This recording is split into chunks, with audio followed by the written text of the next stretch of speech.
அனைவருக்கும் வணக்கம். நான் உங்கள் புவனேஸ்வரன். இந்த வீடியோவில் நம்ம வால்யூம் இண்டிகேட்டர் பற்றி பார்க்க போகிறோம். டெக்னிக்கல் அனாலிசிஸ் பொறுத்த வரைக்கும் ரொம்பவே முக்கியமான ஒரு ரோல் பார்த்திங்கன்னா இந்த வால்யூமுக்கு இருக்குது. இது எதை இண்டிகேட் பண்ணும் அப்படின்னு பார்த்தீங்கன்னா, ஒரு பர்டிகுலர் டைம் பீரியடில் ஒரு எவ்வளோ ஷேர் பை பண்ணியிருக்காங்க, செல் பண்ணியிருக்காங்க அப்படிங்கிறத நமக்கு இண்டிகேட் பண்ணுறது தான் வால்யூம். இப்போது ஒரு எக்ஸாம்பிளுக்கு XYZன்னு ஒரு கம்பெனி எடுத்துங்க. அது 555 ருபீஸ்க்கு ட்ரேட் ஆகிட்டுருக்கு. ஸோ நீங்கள் என்ன பண்ணுறீங்க அப்படின்னா, 555 ருபீஸ்க்கு ஒரு 100 ஷேர்ஸை பை பண்ண நினைக்கிறீங்க. அதே போல் இன்னொருத்தர் அதே 555 ருபீஸ்க்கு 100 ஷேர்ஸை செல் பண்ணுறாரு.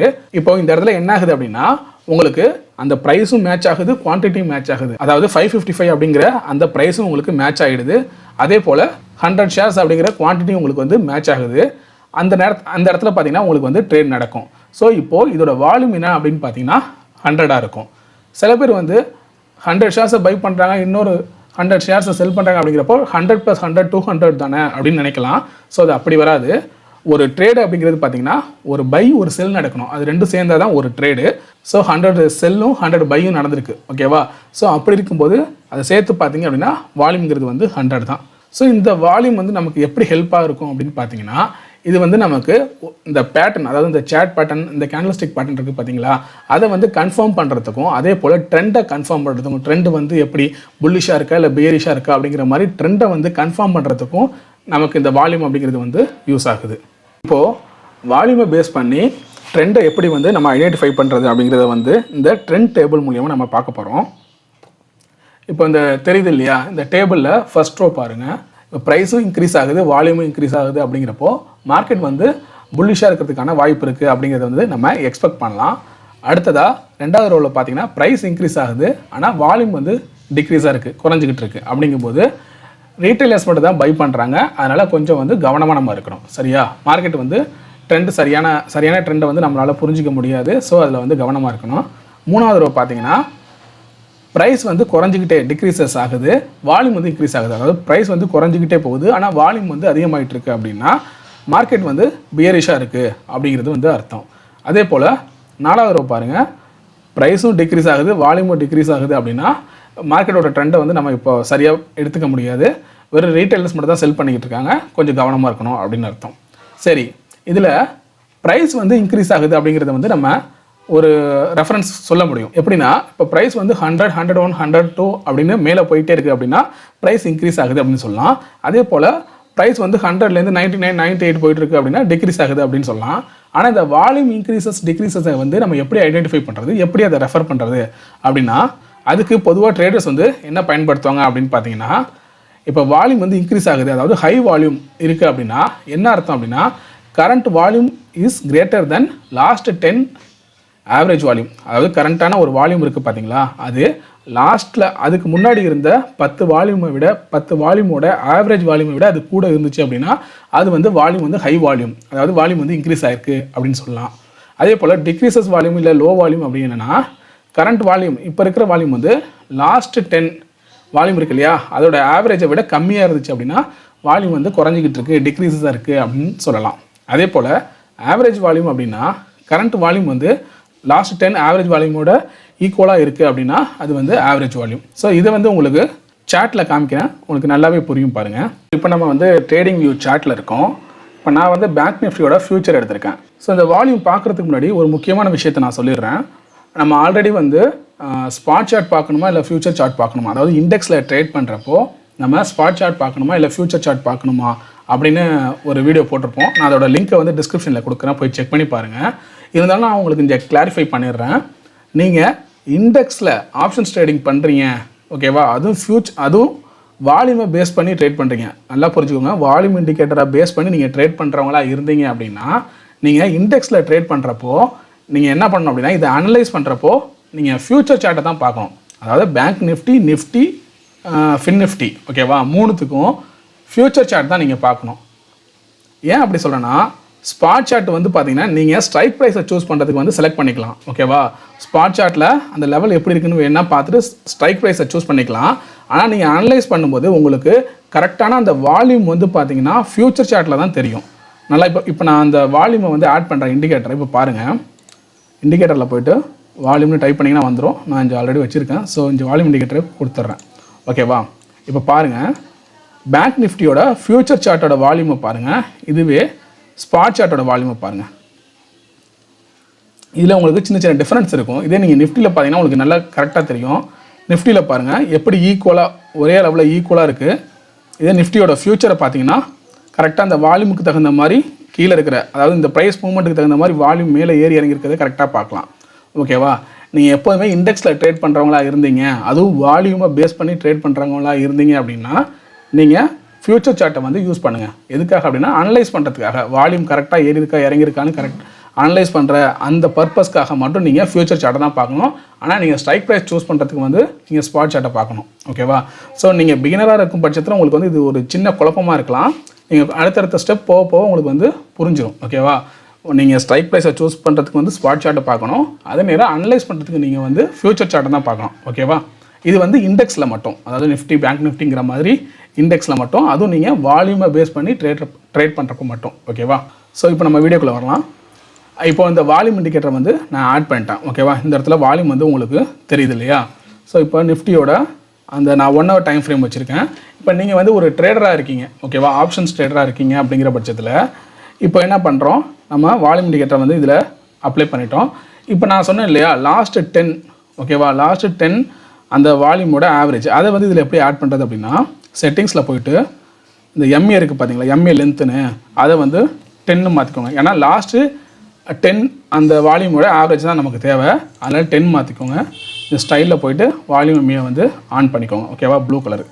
இப்போ உங்களுக்கு ஆவரேஜ் இங்கே வந்துட்டு பாருங்கள், இந்த லைன் இருக்கு இல்லையா, இதுதான் லாஸ்ட் 10 வால்யூமோட ஆவரேஜ். இந்த ப்ளூ கலர் லைன் தான். ஓகேவா? இப்போ இது வந்து நமக்கு ஆட் ஆகிட்டு.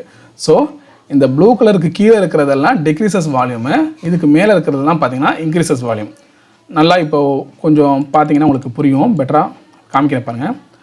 எந்தெந்த இடத்துலலாம் வால்யூம் மேலே இருக்குது. இப்போ இந்த இடத்துல வந்து க்ரீன் கலருக்கு வால்யூம் வந்து இன்க்ரீஸ் ஆகிருக்கு. இதுக்கப்புறம் மார்க்கெட் பாருங்கள் இந்த இடத்துலேருந்து, ஓகேவா, தெரியுதா? ஸோ இந்த இடத்துலேருந்து இதுக்கப்புறம் ஃபுல்லாக மார்க்கெட் வந்து அப் ட்ரெண்டு தான் போயிருக்கு. அதே போல் இந்த இடத்துல பாருங்கள், இது வால்யூம் இன்க்ரீஸ் ஆகிருக்கு, ப்ரைஸ் டிக்ரீஸ் ஆகிருக்கு. அப்படின்னா மார்க்கெட் வந்து டவுன் ட்ரெண்ட்னு சொல்லியிருந்தேன் இல்லையா? இந்த கேண்டலுக்கு அப்புறம் பாருங்கள் ப்ரைஸ் ஃபுல்லாக டிக்ரீஸ் ஆகிருக்கு. ஓகேவா? இதுக்கப்புறம் மார்க்கெட் ஃபுல்லாக கீழே வந்திருக்கு. ஸோ இந்த மாதிரி நீங்கள் டைம் ஃப்ரேம் எது வேணுமோ வச்சுக்கலாம். இப்போ நீங்கள் வந்து ஒரு ஸ்விங் ட்ரேடராக இருக்கீங்க அப்படின்னா 2 hour டைம் ஃப்ரேம் வச்சுக்கலாம். ஓகேவா? 2 hours டைம் ஃப்ரேம் வச்சுக்கலாம். அப்படி இல்லைனா டே டைம் ஃப்ரேம் மாற்றிக்கலாம். இது வந்து பார்த்திங்கன்னா ஒரு ஸ்விங் ட்ரேடருக்கோ இல்லை இன்வெஸ்ட்மெண்ட் பர்பஸ் பண்ணுறவங்களுக்கு வந்து அந்த மாதிரி டைம் ஃப்ரேம் வச்சுக்கலாம்.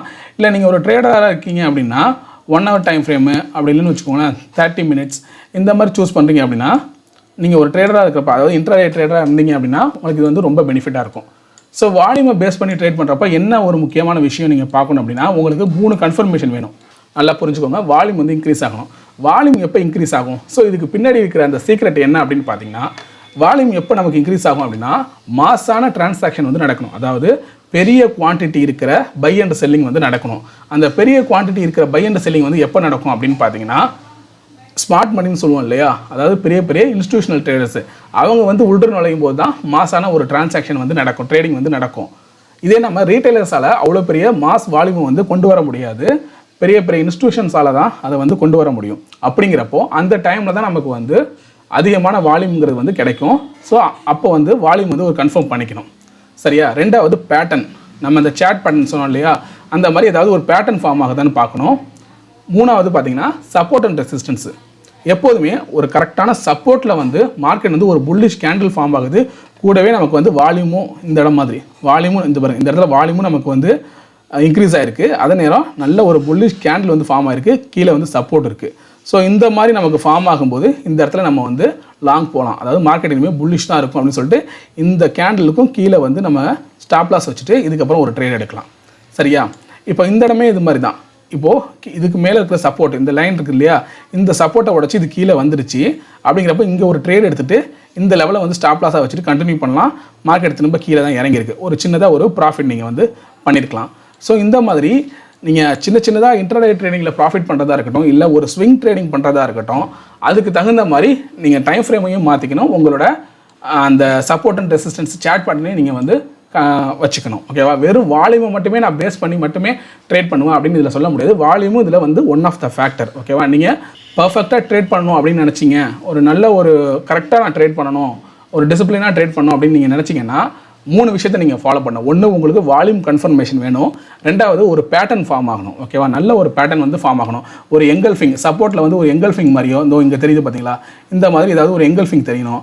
அப்படின்னா ஒரு பிரேக் அவுட் நடந்திருக்கணும். இப்போ இந்த லெவலில் பாருங்கள், மார்க்கெட் வந்து கரெக்டாக இப்படி இருக்குது. ஓகேவா, மார்க்கெட் இந்த லெவலில் இருக்குது. இதுக்கப்புறம் பாருங்கள், இந்த இடத்துல வால்யூமும் இன்க்ரீஸ் ஆகிருக்கு. நல்ல ஒரு பிரேக் அவுட் நடந்திருக்கு. இந்த லெவலில் பிரேக் பண்ணி மார்க்கெட் மேலே போயிருக்கு. சேம் டைம் இந்த இடத்துல வந்து உங்களுக்கு வால்யூமும் இன்க்ரீஸ் ஆகிருக்கு. ஓகேவா, இந்த ப்ளூ லைனுக்கு மேலே வந்திருக்கு பாருங்கள். ஸோ இந்த இடத்துல நீங்கள் தாராளமாக இங்கே வந்து ஒரு லாங் போயிருக்கலாம், அதாவது பை பண்ணியிருக்கலாம். மார்க்கெட் மேலே தான் போகும், புல்லிஷாக இருக்க போகுது அது அப்படின்னு அதுக்கு தகுந்த மாதிரி பை பண்ணிவிட்டு இதுக்கு கீழே இருக்கிற ஒரு ஸ்ட்ராங்கான ஒரு சப்போர்ட் ஒரு லெவலில் வந்து நீங்கள் ஸ்டாப் லாஸாக வச்சுட்டு அதுக்கப்புறம் நீங்கள் ட்ரேட் பண்ணியிருந்தீங்கன்னா ஒரு நல்ல ப்ராஃபிட். ஸோ 3 விஷயத்தை நீங்கள் கன்ஃபார்ம் பண்ணணும். ஒன்று வந்து வால்யூம் அதிக வால்யூம் இருக்கணும், நல்ல இன்க்ரீசஸ் வால்யூமாக இருக்கணும், அதாவது பை பண்ணணும் அப்படின்னா. சரியா, அதே போல் ரெண்டாவது ஒரு பேட்டர்ன் ஃபார்ம் ஆகணும், இல்லைனா ஒரு பிரேக் அவுட் நடந்திருக்கணும். மூணாவது ஸ்ட்ராங்கான சப்போர்ட் அண்ட் ரெசிஸ்டன்ஸை வந்து நீங்கள் கண்டுபிடிச்சி வச்சுக்கணும். ஒரு சப்போர்ட்டில் வந்து வால்யூம் இன்க்ரீஸ் ஆகிருக்கணும், சேம் டைம் பார்த்தீங்கன்னா ஒரு ப்ரைஸும் இன்க்ரீஸ் ஆகிருக்கணும். அந்த மாதிரி இருந்துச்சுன்னா நீங்கள் லாங் போகலாம். ரெண்டாவது, ஒரு இந்த மாதிரியான ஒரு ரெசிஸ்டன்ஸ், இது வந்து ரெசிஸ்டன்ஸ் ஒன்று தெரியுது இல்லையா, இந்த பாருங்கள், இந்த லெவல் வந்து ஒரு நமக்கு ரெசிஸ்டன்ஸ் கரெக்டாக மேலே பட்டு வருது. ஸோ இந்த இடத்துல நமக்கு வால்யூமும் இன்க்ரீஸ் ஆகிருக்கணும். இப்போ இந்த இடத்துல எங்கே வால்யூம் இன்க்ரீஸ் ஆகிருக்கு பாருங்கள். ஸோ இந்த இடத்துல ஓகேவா, இந்த லெவலில் நமக்கு இதுலேயே நமக்கு இன்க்ரீஸ் ஆகிருக்கு. ஓகேவா, இந்த லெவல் இதுலேயும் இன்க்ரீஸ் ஆகிருக்கு, இந்த லெவல் இன்க்ரீஸ் ஆகிருக்கு. ஸோ நம்ம இங்கே வந்து நம்ம என்ன கேட்கக்கூடாது, என்ன வந்து நினைக்கக்கூடாதுன்னா, ஸோ இந்த இடத்துல நமக்கு வால்யூம் இன்க்ரீஸ் ஆகிருக்கு, ப்ரைஸ் இன்க்ரீஸ் ஆகிருக்கு அப்படின்னா இந்த இடம் நமக்கு வந்து ரெசிஸ்டன்ஸ் லைன். ஓகேவா, இந்த ரெசிஸ்டன்ஸில் போயிட்டு வால்யூம் நமக்கு இன்க்ரீஸ் ஆகிடுன்னு சொல்லிட்டு இந்த இடத்துல ட்ரேட் எடுக்கக்கூடாது, இந்த இடத்துல ஸ்டாப் லாஸ் போட்டு இந்த இடத்துல ட்ரேட் எடுக்கக்கூடாது. இது வந்து ஒரு சப்போர்ட்டில் வந்துருந்துச்சு அப்படின்னா இந்த இடத்துல நம்ம வந்து என்ட்ரி ஆகலாம். ஆனால் இது வந்து ஒரு ரெசிஸ்டன்ஸான இடத்துல வந்து இது ஃபார்ம் ஆகிருக்கு. அப்படிங்கிறப்போ அடுத்ததான் நீங்கள் பார்க்குறீங்க, இந்த இடம் பாருங்கள். ஓகேவா, இது ரெசிஸ்டன்ஸில் இது வந்து வால்யூம் இன்க்ரீஸ் ஆகிருக்கு, ப்ரைஸ் வந்து டிக்ரீஸ் ஆகிருக்கு. அப்படிங்கும்போது இங்கே வந்து ஒரு என்ட்ரி எடுத்துருக்கலாம். ஸோ இது வந்து உங்களுக்கு ஸ்டாப் லாஸாக அப்படின்னா இந்த ரெசிஸ்டன்ஸ் லெவல், இந்த லெவல் வந்து உங்களுக்கு ஸ்டாப் லாஸாக இருந்திருக்கும். அது மாதிரி வச்சுட்டு நீங்கள் கண்டினியூ பண்ணிங்கன்னா மார்க்கெட் அதுக்கப்புறம் பாருங்கள் நல்ல டிக்ரீஸ். ஓகேவா, மார்க்கெட் இங்கேருந்து இந்த லெவல், இது இந்த கேண்டில் தெரியுது இல்லையா, ஸோ இந்த வால்யூம் இது நல்ல வால்யூம் வந்து இன்க்ரீஸ் ஆகிருக்கு, அதே போல் ப்ரைஸ் டிக்ரீஸ் ஆகிருக்கு. இதுக்கப்புறம் மார்க்கெட் வந்து நல்ல கீழே வந்திருக்கு. ஸோ இந்த இடத்துல நீங்கள் ஒரு ஏதாவது ஒரு ட்ரேட் எடுத்துருக்கலாம். ஸோ இது மாதிரி வச்சு தான் நீங்கள் வால்யூமை பேஸ் பண்ணி ட்ரேட் பண்ணணும். நம்ம ஆல்ரெடி இந்த டேபிளில் சொல்லியிருந்தோம் இல்லையா, ப்ரைஸும் இன்க்ரீஸ் ஆகுது, வால்யூமும் இன்க்ரீஸ் ஆகுது அப்படின்னா புல்லிஷ். எப்போ நமக்கு ப்ரைஸ் இன்க்ரீஸ் ஆகுது, ஓகே, ப்ரைஸை வந்து யார் வேணாலும் இன்க்ரீஸ் பண்ணலாம். இப்போது பெரிய அளவில் வந்து நமக்கு வால்யூம் இன்க்ரீஸ் ஆனாலும் ப்ரைஸ் இன்க்ரீஸ் ஆகும், இல்லை ரீட்டைல் ட்ரேடர்ஸ் வந்து இன்க்ரீஸ் பண்ணாலுமே ப்ரைஸ் வந்து நமக்கு இன்க்ரீஸ் ஆகும். சரியா, ஆனால் எப்போ வந்து வால்யூம் இன்க்ரீஸ் ஆகும் அப்படின்னா பெரிய அந்த இன்ஸ்டிடியூஷன்ஸ், இந்த ஸ்மார்ட் மணி இருக்காங்க பார்த்தீங்களா, அவங்க என்டர் ஆகிறப்ப மட்டும்தான் நமக்கு வந்து வால்யூம் இன்க்ரீஸ் ஆகும். ஸோ வால்யூம் இன்க்ரீஸ் ஆகிறப்ப மட்டும் ப்ரைஸ் இன்க்ரீஸ் ஆச்சு அப்படின்னா நம்ம பை சைடு போகணும். ப்ரைஸ் டிக்ரீஸ் ஆகுது, ப்ரைஸ் குறையுது, ஆனால் வால்யூம் இன்க்ரீஸ் ஆகுது அப்படின்னா நம்ம செல் சைடு போகணும். ஓகேவா, ஆனால் வால்யூம் வந்து குறைஞ்சிக்கிட்டு தான் இருக்குது, ஆனால் ப்ரைஸ் மேலே போகுது கீழே வந்துக்கிட்டு இருக்குது. இந்த மாதிரி இருக்கும்போது நம்ம அமைதியாக இருக்கணும். ஏன்னா ரீட்டைல்ஸால் ப்ரைஸை இன்க்ரீஸ் பண்ணவோ டிக்ரீஸ் பண்ணவோ முடியும், ஆனால் வால்யூமை இன்க்ரீஸ் பண்ண முடியாது. சரியா, அதனால தான் நம்ம இந்த டேபிளில் சொல்லியிருந்தோம், வால்யூம் வந்து டிக்ரீஸ் ஆகிறப்போ நீங்கள் வந்து கவனமாக இருக்கணும். ஏன்னா ரீட்டைலர்ஸோட பையும் செல்லும் நடக்கும். அதனால் நீங்கள் ப்ரைஸ் மட்டும் இன்க்ரீஸ் ஆகுதுன்னு சொல்லிட்டு என்டர் ஆகிடக்கூடாது. ஸோ கொஞ்சம் கவனமாக இருக்கணும் அப்படின்னு சொல்லி இந்த டேபிளில் சொல்லியிருந்தோம். சரியா, ஸோ இப்போ உங்களுக்கு வால்யூமை பேஸ் பண்ணி ட்ரேட் பண்ணுறதுல ஒரு ஐடியா கிடச்சிருக்கும் அப்படின்னு நினைக்கிறேன். ஏதாவது ஒரு பிரேக் அவுட் நடக்குது அப்படின்னா இதை கன்ஃபர்மேஷன் பண்ணுறதுக்கு வால்யூமை நீங்கள் வந்து செக் பண்ணி பார்த்துக்கலாம். அது மாதிரி ஒரு பேட்டர்ன் ஃபார்ம் ஆகணும். ஒரு நல்ல சப்போர்ட்டில் வந்து ஒரு எங்கல்ஃபிங் மாதிரியோ, இல்லை வந்து ஒரு டோஜி மாதிரியோ, ஒரு மார்னிங் ஸ்டார் மாதிரி, இந்த மாதிரி ஏதாவது ஒரு பேட்டர்ன் வந்து சப்போர்ட்டில் ஃபார்ம் ஆனிச்சு, நல்லா உங்களுக்கு வால்யூம் வந்து இங்கே இன்க்ரீஸ் ஆகுது அப்படிங்கிறப்போ தாராளமாக அந்த இடத்துல வந்து ஒரு ப்ராப்பரான ஸ்டாப் லாஸ், அதாவது உங்களுக்கு ஸ்டாப் லாஸ் எப்படி இருக்குன்னா அந்த சப்போர்ட் லெவலுக்கு கொஞ்சம் கீழே வந்து ப்ராப்பரான ஸ்டாப் லாஸ் வச்சுட்டு நீங்கள் என்ட்ரி ஆகணும். எப்போதுமே ஸ்டாப் லாஸ் போடாமல் நீங்கள் ட்ரேட் பண்ணாதீங்க. ஸ்டாப் லாஸ்ங்கிறது வந்து உங்களோட மேனுவல் ஸ்டாப் லாஸாகவும் இருக்கலாம், இல்லை நீங்கள் வந்து ஒரு அந்த ஆப்ஷனில் வந்து நீங்கள் ஏற்கனவே ஃபிக்ஸ் பண்ணுற ஸ்டாப் லாஸாகவும் இருக்கலாம். ஓகேவா, ஸோ இந்த மாதிரி நீங்கள் ட்ரேட் பண்ணுறீங்க அப்படிங்கிற பட்சத்தில் கண்டிப்பாக உங்களுக்கு வந்து ஒரு நல்ல ப்ராஃபிட் கிடைக்கும். இந்த மாதிரி தான் நீங்கள் வால்யூம் இண்டிகேட்டரை வந்து யூஸ் பண்ணணும். ஸோ இந்த வீடியோ உங்களுக்கு பிடிச்சிருந்துச்சி அப்படின்னா லைக் பண்ணுங்கள். ஸோ உங்களுக்கு ஏதாவது இதில் சந்தேகம் இருந்துச்சு அப்படின்னா எனக்கு நீங்கள் வந்து கமெண்ட் பண்ணுங்கள். மறந்துடாமல் சப்ஸ்கிரைப் பண்ணுங்கள். ஓகேவா, தேங்க்யூ.